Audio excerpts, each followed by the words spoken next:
Friendly competition can expand the pie and enhance your performance. Friendly competition can expand the pie and enhance your performance, by Adam Grant. A few years ago, an entrepreneur named Wade Earley dreamed up an airline that would allow California commuters to fly over heavy traffic. After putting down $1 million in non-refundable deposits on a fleet of airplanes for his startup, Surf Air, he was struggling to raise enough money to follow through on the purchase. Mr. Earley had been warned that the airline industry was cutthroat, and his background prepared him to be especially wary of his adversaries. He was a former spy who had deployed to Iraq as part of the Department of Defense. But his back was against the wall.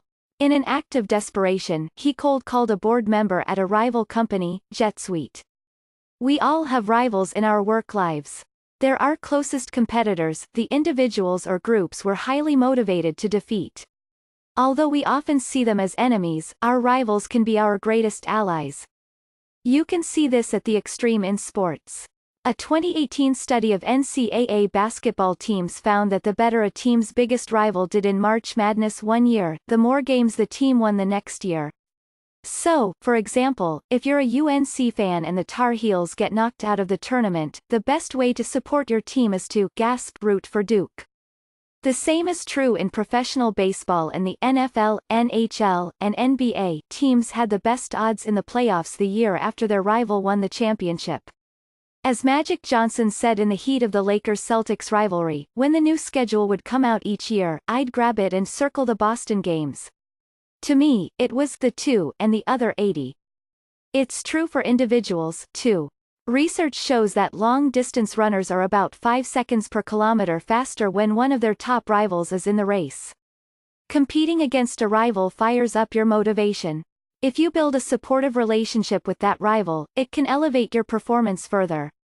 The 2017 New York City Marathon champion Shalane Flanagan doesn't just train with her rivals.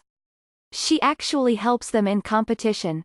In the 2016 Olympic trials, Ms. Flanagan slowed down to help her rival and training partner, Amy Cragg. Shalane helped me every step of the way to give me the best possible chance of making that team, Ms. Cragg explained on my podcast, Work Life. The goal was to make that Olympic team together. The Norwegian alpine skiing team takes it even further. At the Olympics, the skiers who race first share a course report by radio with their teammates, giving them tips on how to handle the slopes and turns.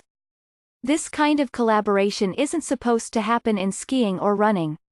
They're individual sports, success is zero-sum.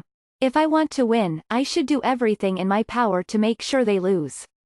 But these elite athletes understand something that's true in every walk of life: friendly competition can expand the overall win pie and enhance your performance. Supportive rivalries are more likely to develop when you share a group identity with your competitors. Mr. Earley, the entrepreneur, recognized that when he was trying to bail out his startup, Surf Air. He knew JetSuite, his biggest rival, was a fellow scrappy innovator in a bureaucratic industry. That meant we were kindred spirits, and if I could take risks he couldn't, we'd both learn from it, he said. Mr. Earley's cold call to the board led him to a member of JetSuite's founding team, Alex Wilcox. Within a week, Mr. Wilcox had helped him secure the financing he needed. Imagine McDonald's bailing Wendy's out of a jam by helping them raise money from their own investors.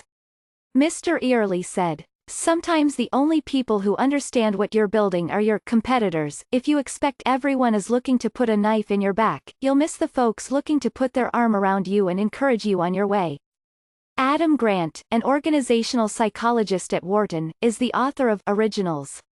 For more on becoming friends with your rivals, listen to Work Life with Adam Grant, a TED Original podcast on the science of making work not suck. You can find Work Life on Apple Podcasts, or on your favorite podcast platform.